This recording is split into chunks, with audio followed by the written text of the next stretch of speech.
In Southern California tomorrow, there is also an election. Congresswoman Jane Harman is retiring, and now her strongly Democratic district in Los Angeles is hosting a rather strange special election to replace her.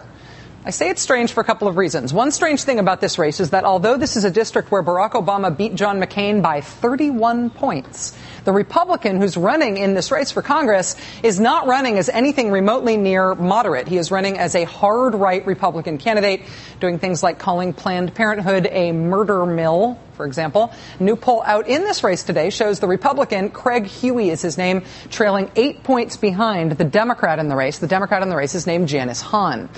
But the strangest thing about this race is that it also has given rise to the most ostentatiously racist political ad of the year. So far, it's only July. It's an ad that ran against the Democrat, Janice Hahn. You may have already heard about this ad already, if only because the words you have to use to describe it are link bait on the internet machine. The ad shows black men as gang members, dancing with guns, eventually stuffing money into the bikini bottom of the Democratic candidate who was portrayed as a pole dancer shaking her butt at the camera. There's also a lot of threatening swearing from the gang member guys with guns. The Republican candidate running in this contest, it should be clear, did not run this ad. This is not the candidate's ad. This was done by an outside group that has not yet disclosed its donors.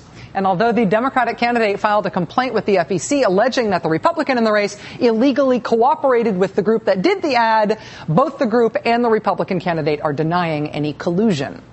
Now, when this appears on the end of your ad, there is, with including the fine print there, there's no mistaking that this ad is designed to be provocative. It is designed to get attention by virtue of how offensive it is.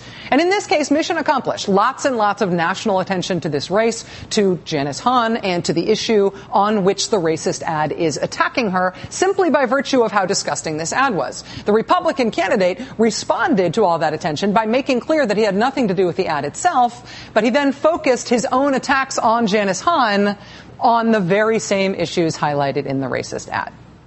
Someday we will know who the donors are to the group that put out the pole dancing black gangster gun ad, but we don't know yet, and voters will not know before tomorrow's election.